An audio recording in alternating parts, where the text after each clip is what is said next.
It makes you feel like soup, blah, blah, blah. And Adele, wow. Oh, I gotta look that up again. So it made a lot of money. It really did.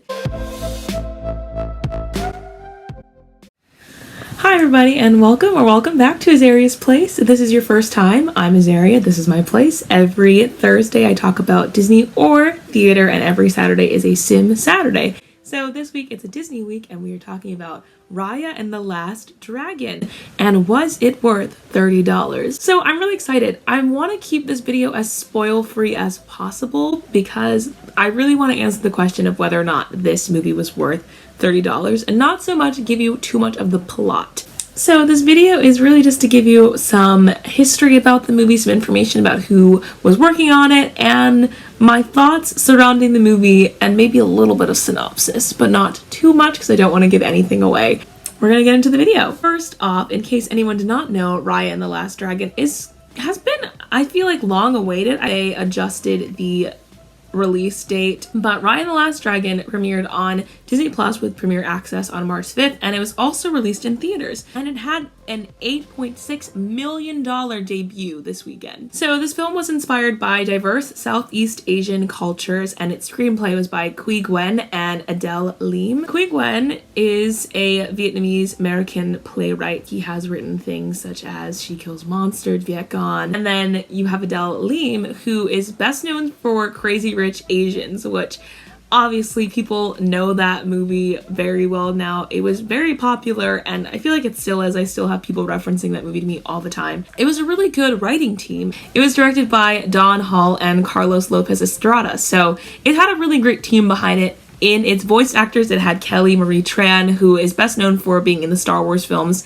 as well as Awkwafina, who I'm actually really excited now, after watching this movie, to hear her voice acting in the Little Mermaid live action movie. And Awkwafina is the voice of Sisu, and Kelly Marie Tran was the voice of Raya. And you also had really great voice actors like Sandra Oh as Chief Varana and Gemma Chan as Namari. So it had a really great cast, and I have some really interesting articles in terms of the different cast members and their own heritage, as well as the team, that I will link below. You guys know I like my research, or if this is your first time here, I really like to research, and I love to give tons of links for you to look at. So to help you not be so confused, I will try to screenshot and put at the bottom the specific links to talk about specific things at the bottom, just so you don't get confused. So up first, Kumandra, that is the fictional place where Raya and the Last Dragon takes place.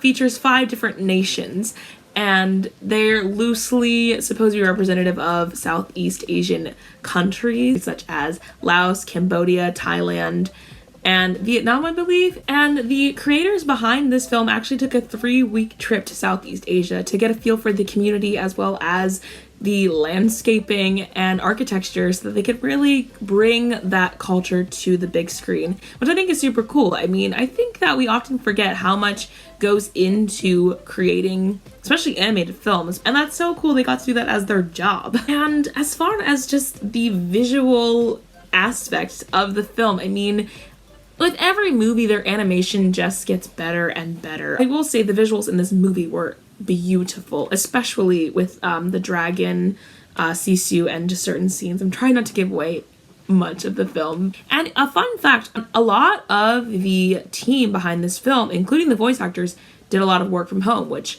I don't know why I was surprised to hear that, but I assumed that they were going into recording studios and recording. That no, they had like makeshift recording studios in their homes, in their closets for some people, where they would make a booth and record from their homes. And even the animators were working from home, which is crazy. And I kind of knew that that was happening, but for some reason it was like, I was shocked by that for some reason. But along with having this visually beautiful movie, the score was actually quite beautiful. This features a score by James Newton Howard, as well as a song by Janae Aiko, who sings the end credit song, Lead the Way. Honestly, it's just so beautifully done. It's all so beautiful and mesmerizing to listen to and to see. They really molded all of those things together so well, and it really does help drive the story. It's crazy for this movie being kind of a Disney princess action movie.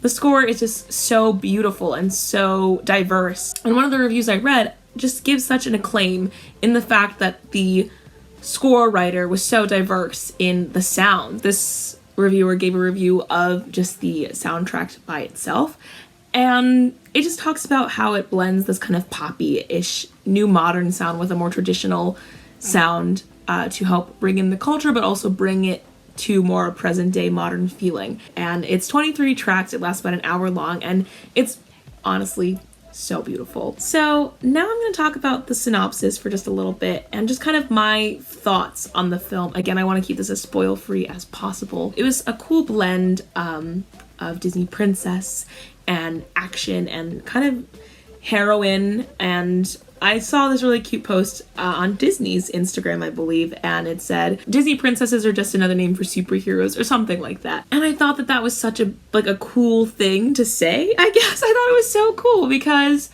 yeah, I mean, without going into too much detail, yes. I'm just going to say yes. But I think as far as the synopsis, I think it was super cool. I will link another article below just kind of talking about Sisu. That it was cool that Sisu is actually based on the mythological creature, I believe the name is Naga, and those are basically divine and mythical creatures that are half serpent, half human, and occasionally they can take human form, which we do see Sisu do in the film as well. And they're often depicted as dwelling in water, and so Sisu is a water dragon. So a lot of her character was inspired by this creature, which is super cool. I love mythology and things like that, so it was super cool just to learn that fact that they were pulling from a lot of inspiration, especially in Southeast Asian culture, and I think that that's a really awesome thing to do. And I think that having positive representations of different types of people is always a great thing and a great plus, and so I'm super excited. I will say though, I had someone actually ask me at the place I work, do I think that Raya will be a Disney princess? And if you want to know all about the kind of unofficial rules about being a Disney princess, I will link my previous video below where I talk about the rules to being a Disney princess and what it takes to be one. And I think just based on the numbers, she's made so much money.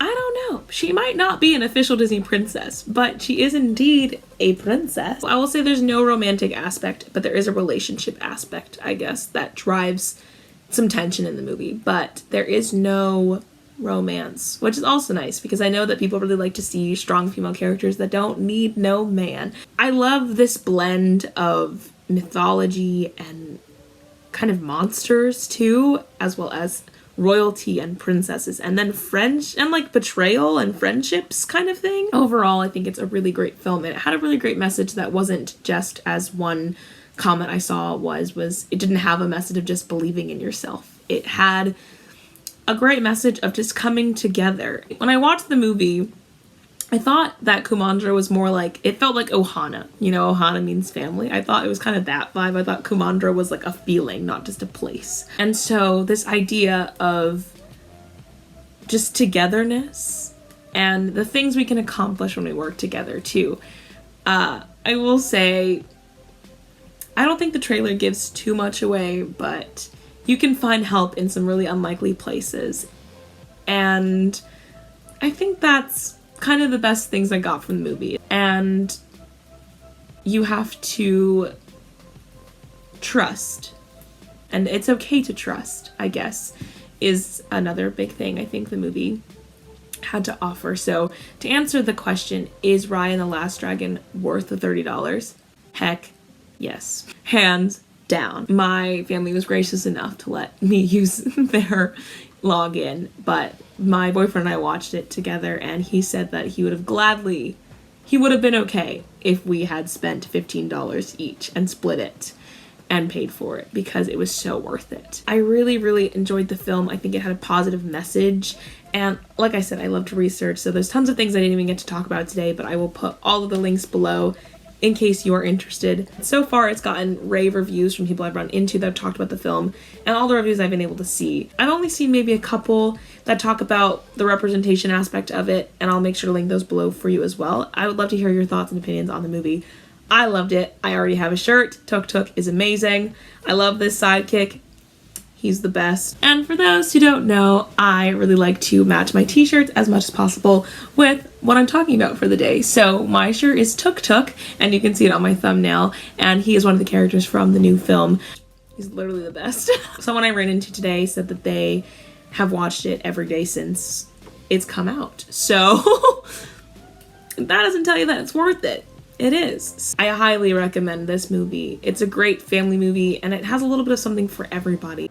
So I was in the middle of editing and realized I forgot to do a Disney fun fact. So with every Disney themed episode, you get a Disney fun fact with your Disney episode. So today's Disney fun fact is that Kelly Marie Tran was actually not the original voice of Raya in The Last Dragon. The role was originally given to Cassie Steele, and Kelly Marie Tran later took over the role. So on to the show tune spotlight. So this is your first time watching my video, I try to do a show tune, which will be sometimes a Disney song or a musical theater show tune to go with every episode, just because I think we should be supporting the arts in any way possible. So I try to keep them as in theme with my videos as possible. So today it's going to be a Raya and the Last Dragon song, of course, and that is going to be the song Lead the Way, which Janae Aiko sings as the end credits song. Like I said earlier, the score is written by James Newton Howard, and it has a song featuring Janae Aiko. And actually, fun fact, they released the soundtrack for the film a week earlier than the movie, so you can definitely give that whole thing a listen and tell me your thoughts. I really would love to hear what everyone thinks of the film, if you're going to be watching it again, if you've already watched it a million times. Thank you guys so much for watching. I'll see you this Sim Saturday, and be kind.